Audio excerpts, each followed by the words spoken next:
લોકો G wagon માં બેસી ગયો હતો. તો જી વેગન અમને અમદાવાદ પહોંચાડી દેશે. તો અમદાવાદ એરપોર્ટ ઉપર મિત્રો પહોંચી ગયા અને ત્યાં અમને ખબર પડી કે ડીજી યાત્રા દ્વારા ચેક ઇન કરો તો જલ્દી થાય. તો તમે પણ મિત્રો એ જ ટ્રાય કરજો.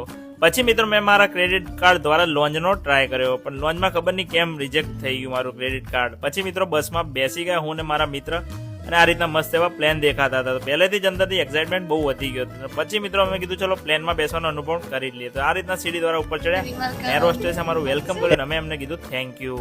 પછી મિત્રો અમને દેખાડ્યું એક કાગળિયું. તો કાગળિયું મેં ચલો વાંચે. તો પેલા જ હતું ગેટ વેલ સૂન. તો ટેન્શન આવી ગયું કે પ્લેન ક્રેશ તો નહીં થઈ જાય ને. હવે મારા પ્લેનનો ટેક ઓફ થવાનો ટાઈમ થઈ ગયો હતો. તો મારું પ્લેન ટેક ઓફ થઈ ગયું હતું અમદાવાદથી. તો ટેક ઓફ નો જે એક્સપિરિયન્સ હોય સુપર હોય છે મિત્રો. અને પછી હું પહોંચી ગયો તો વાદળોમાં. તો ત્યાં લોકો કહેતા હોય કે કાનમાં ગુંગરા મળતા હોય અને કાન દબાઈ જાય. એ બધું મિત્રો બહુ ઓછા લોકોને થતું હોય છે. તો બહુ ટેન્શન લેવાની જરૂર નથી. પછી અમે મિત્રો પહોંચી ગયા ગોવા એરપોર્ટ ઉપર. તો ગોવા એરપોર્ટ ઉપર પ્લેન લેન્ડિંગ થઈ ગયું હતું. અને પછી મેં પણ મિત્રો ડોલી ચાયવાલાની જેમ થોડું સ્ટાઇલમાં ચાલી લીધું ને ત્યાં પણ